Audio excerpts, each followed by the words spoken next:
So Second Kings chapter 3. So we see Moab rebels against Israel. And we got here, now Misha, king of Moab, was a sheep breeder, and he regularly paid the king of Israel 100,000 lambs and the wool of 100,000 rams. But it happened when Ahab died and the king of Moab rebelled against the king of Israel. So King Jehoram went out of Samaria at that time and mustered all Israel.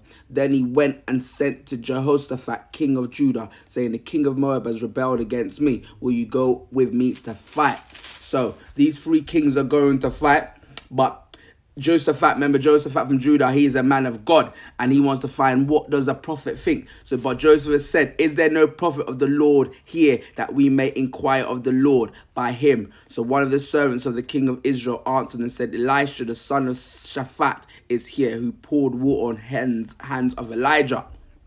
So then we see, and Elijah said, as the Lord hosts lives, before whom I stand, surely were it not that I regard the presence of Jehoshaphat, king of Judah, I would not look at you nor see you. Like, we have to be happy that there's certain people, you're only blessed because of the holy people around you. Like this Elisha, he doesn't play. He doesn't want to even be around these evil kings and stuff like that. He says he's only giving you time because you've got that godly king around you, Jehoshaphat. That's why it's only, some people need to be grateful for the company they keep and their family, as it is through them God is blessing you. It is through them, their work of life, your help comes, and God answers the prayers of a righteous man. This is how Elisha's mood is. The man of God knows who to respect. He's not a respecter of evil, but he respects Jehoshaphat. So because of Jehoshaphat is with King Jehoshaphat, what's this king's name? With King Jehoram, is why he's even going to listen and find out what the Lord says about them going to Moab, whether they'll be successful or not. And then he says, so respect, but some people, we like to respect movie stars, we like to respect all these rich people, but we don't want to respect men of God. We don't respect righteous people. It's righteous people you want to give your respect. It's holy people you want to give you respect, because you don't know, it's their prayers. It's the prayers of your grandmothers, your grandfathers, it's the prayers of your church, your elders. It's these prayers that are keeping your life. Some of these prayers that are getting you to get what you need and things, because if you're not praying, believe there's people praying for you. So we need to learn respect, who to give respect, who to give our time to, because some people giving their time to things they don't need to give their time. But see, Elisha here, he knows he wouldn't have gave King Joram no time if it wasn't for the righteous man, King Jehoshaphat, there with them. We need to know who we're giving our time to. So then we see Elisha's going to hear from the Lord. But before he does that, there's a preparation. There's something he needs to do. Because remember, he was not happy about being around this evil Jehoram. He was not happy about it at all. So in order to hear from the Lord, he said, but now bring me a musician. Some verses say, bring me a minstrel. And we know a minstrel, what have I got here? It says, now bring me a minstrel, one that can sing and play well upon an instrument of music. This he requires, that his mind, which had been disturbed at the sight of the idolatrous Jehoram, might be composed, and that he might be excited to more fervent prayer, and thereby be prepared to receive the prophetic inspiration. Those that desire communion with God must keep their spirits quiet and serene. All hurry of spirits and all turbulent passions make us unfit for divine visitations. So he wanted to hear from God, but there's a preparation. For people that really desire to hear from God, we need to get away from our own thoughts, get away from our own will, get away from our own feelings, and be able to keep our spirits quiet and serene in order to hear divine instructions from the Lord. Get into that silent place. We need to be meditating, control your atmosphere. There's a preparation. Get your presence holy. Get your presence into a certain way of being where we're not thinking about our enemy and thinking about, oh, I don't like this person. Why is this person around here? Some people go in church and still got so much in their mind. Are you free to just worship? Get to be still and know he is Lord. Are you still in his presence? Are you able to get your mind still? Get your spirit still in order for you to receive. Some people don't know how to receive love, don't know how to receive instruction. We need to get to a place where we're able to receive instruction from God. Get our spirits quiet and serene.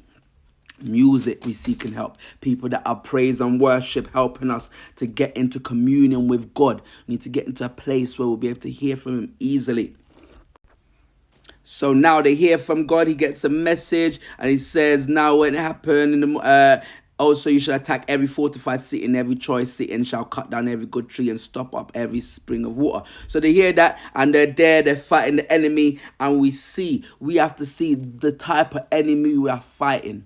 Like this enemy, these gods that they serve, like they are willing to do all manner of things to try and win their battle. So they've been winning the battle, and then we see here it says, then he took his eldest son who had reigned in his place and offered him as a burnt offering upon the wall, and there was great indignation against Israel. So they departed from him and returned to their own land. Imagine you're fighting people and this person has taken the elder son who's could have been king and killed him in front of you in battle.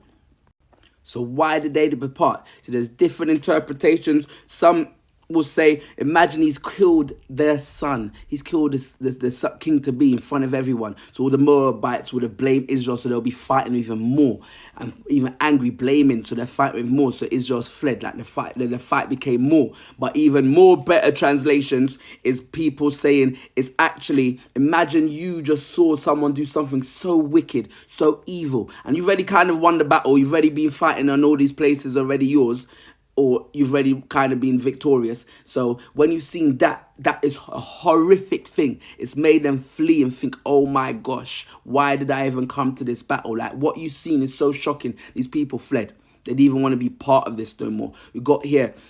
Or did this action make the Moabite fight with more power?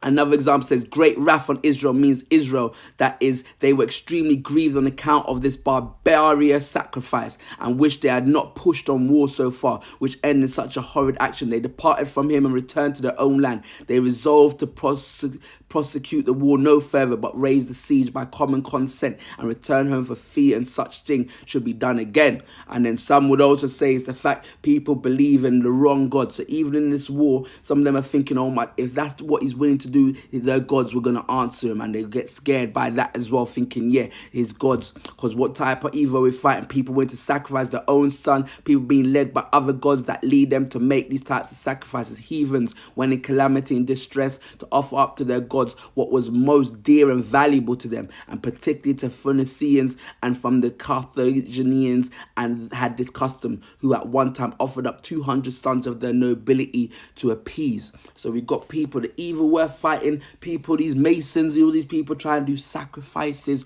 but we know we don't have to worry. It said he offered his son publicly to Chemosh, and so did Israel believe. So did Israel believe in the power and flee, because King Solomon introduced them to these Moabite gods with the wives he married, and flee because they might have believed in this power of Chemosh. But more importantly, it's probably, and we know, it's the horrific thing they saw. They thought, no, they need to leave this presence. This is too evil that you will kill your own son publicly. And we see there's confusion over the enemy, because in the prophecy, we see actually it says, and when all the Moabites heard that the kings had come to fight against them, all who were able to bear arms and older were gathered, and they stood at the border. Then they rose up early in the morning, and the sun was shining on the water, and the Moabites saw the water on the other side as red as blood. The kings have surely struck towards and have killed one another. So what they're seeing is they're thinking it's blood. So they went marching on, but there's confusion over the enemy. They don't really see what we're seeing, and they'll be doing things out of confusion.